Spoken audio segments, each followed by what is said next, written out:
नमस्कार, मैं चेतन कुमार नागर और आप देख रहे हैं अपना कल्चर एग्रीकल्चर यूट्यूब चैनल।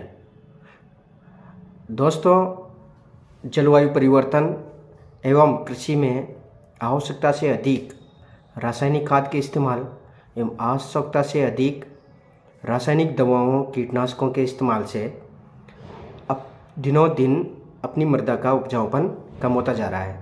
साथ ही जो ये गलत तरीके से अधिक खाद अधिक रसायन का इस्तेमाल करने से अपना एक पारिस्थितिकी तंत्र इकोसिस्टम भी डिस्टर्ब हो चुका है।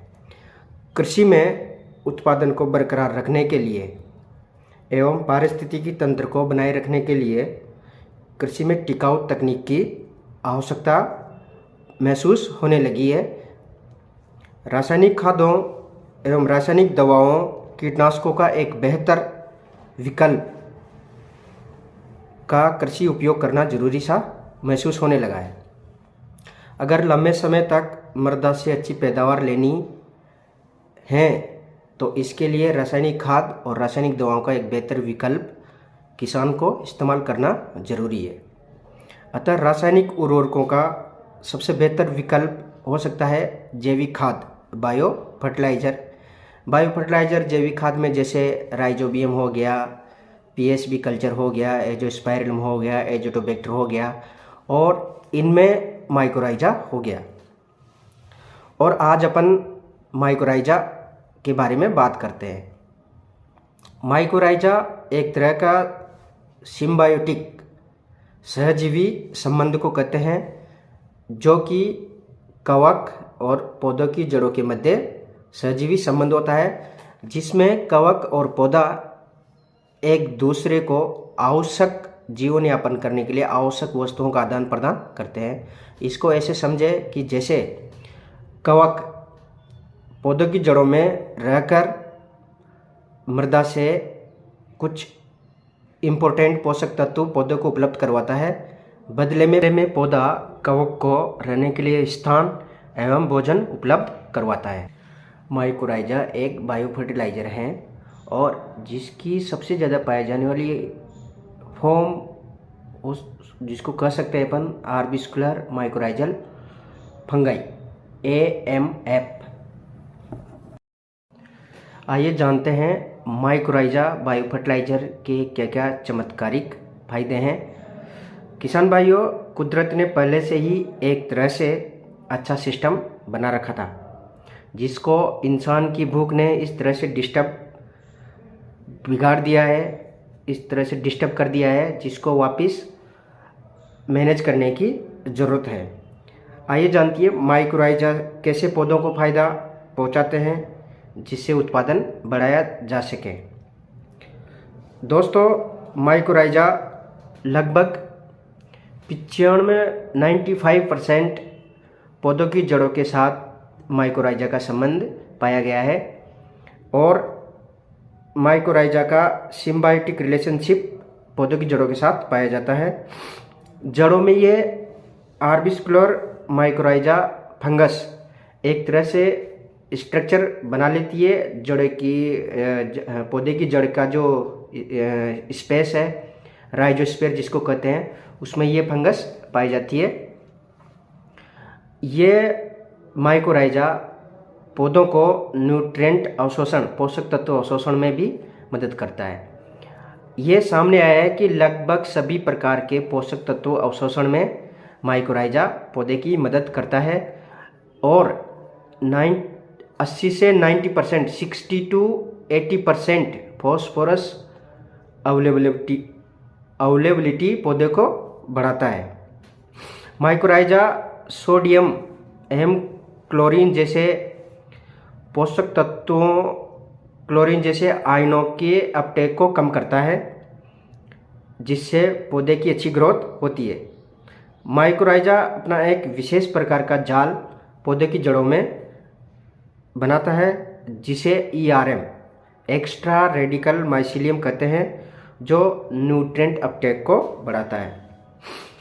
सामने आया है कि माइकोराइजा डालने से प्लांट की एंटीऑक्सीडेंट प्रॉपर्टी बढ़ जाती है, जैसे कि कैरोटीनॉइड्स एवं सर्टेन ऐसे कंपाउंड जो वाष्पीकृत होते हैं sugar content, organic acid, vitamin C, flavonoids एवं मिनरल्स की मात्रा पौधों के अंदर बढ़ जाती है माइक्रोराइजा डालने से। माइक्रोराइजा डालने से पौधों में anthocyanin, chlorophyll, carotenoids, total soluble compounds, phenolics, tocopherol तथा बहुत सारे अन्य सेकेंडरी मेटाबोलाइट की मात्रा पौधे में बढ़ जाती है। माइक्रोराइजा से जड़ों का बेहतर विकास होता है, जो जड़ों के आसपास अपने कुछ स्ट्रक्चर बना लेती है। ये फंगस जैसे कि वेसिकल्स हो गया, आर्बिस्कुल हो गया, हाइपे हो गया, मेंटल हो गया या स्पोर, ये फंगस के एक तरह से स्ट्रक्चर होते हैं जो ये जड़ों के आसपास बना लेती है और अल्टीमेटली इस तरह से जड़ों का सरफेस एरिया बढ़ जाता है, जिससे जड़ अधिक मात्रा में मृदा से खनिज, लवण, मिनरल्स, पोषक तत्वों एवं पानी का अवशोषण कर पाती है।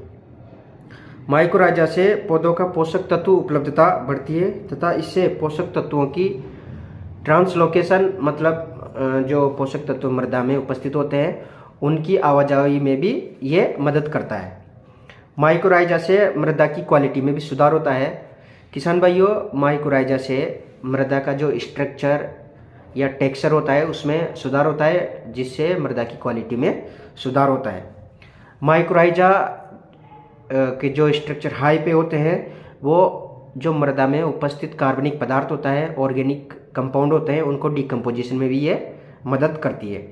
माइक्रोराइजा CO2 फिक्सेशन को भी प्रभावित करता है, सिंक इफेक्ट को बढ़ाता है, मतलब जो पौधा प्रकाश संश्लेषण करता है उसका जो प्रोडक्ट बनता है उसके मूवमेंट में भी माइक्रोराइजा का रोल पाया गया है।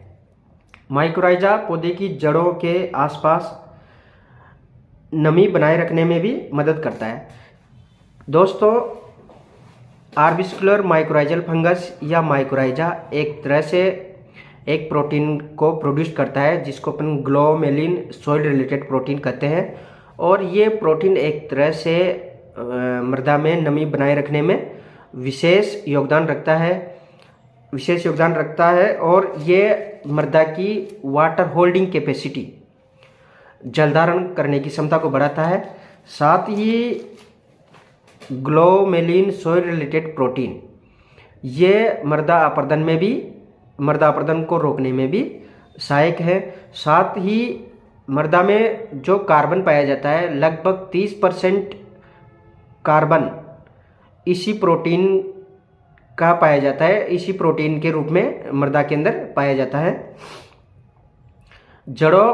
माइक्रोराइजा जड़ों और मिट्टी के बीच बेहतर जल संबंध बनाकर सूखे के समय में भी पौधों को लड़ने की क्षमता प्रदान करता है।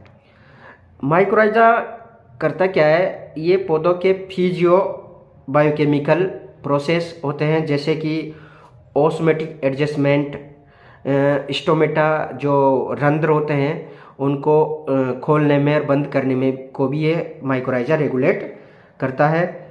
सूखे से लड़ने वाले मेटाबोलाइट्स ये पौधों के अंदर सिंथेसिस करवाता है, जैसे कि प्रोलिन हो गया, ग्लूटाथायोनीन का लेवल पौधों के अंदर बढ़ाने में भी मदद करता है।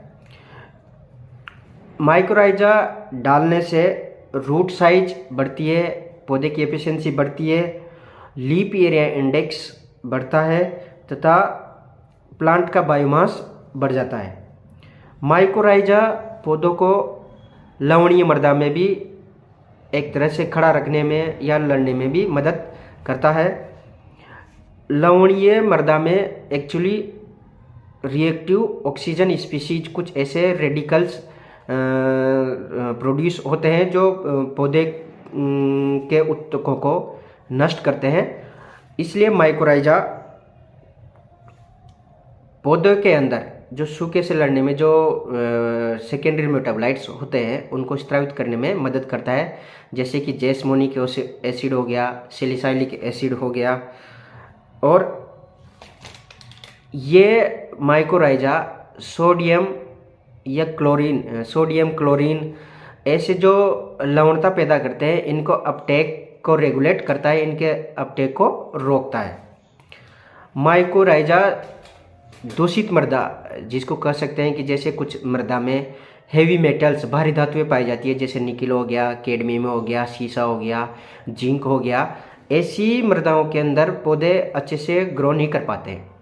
तो माइकोराइजा का इफेक्ट ये देखा गया है कि माइकोराइजा ऐसी भारी धातु वाली मृदा के अंदर भी पौधों को जीवित रखने में, पौधों को अच्छी तरह से ग्रो करने में भी मदद करता है। वो कैसे करता है? एक्चुअली माइकोराइजा जो ये भारी धातुएं होती है, इनको अपने जो जाल उसने जड़ के चारों तरफ एक राइजोस्फीयर में अपना जो जाल बना रखा है, उसके अंदर ये उन भारी धातुओं को बांध लेता है और जो इम्पोर्टेंट पोषक तत्व होते हैं उनको आसानी से पौधे को उपलब्ध करवाता है, और भारी धातुओं को, जो दूषित धातुएं होती है, उनको ये अपने जाल में बांध लेता है, या जो कोशिका की जो वैक्यूल होती है, सेल वाल होती है, उसके अंदर ये चिलेट करके रख देता है।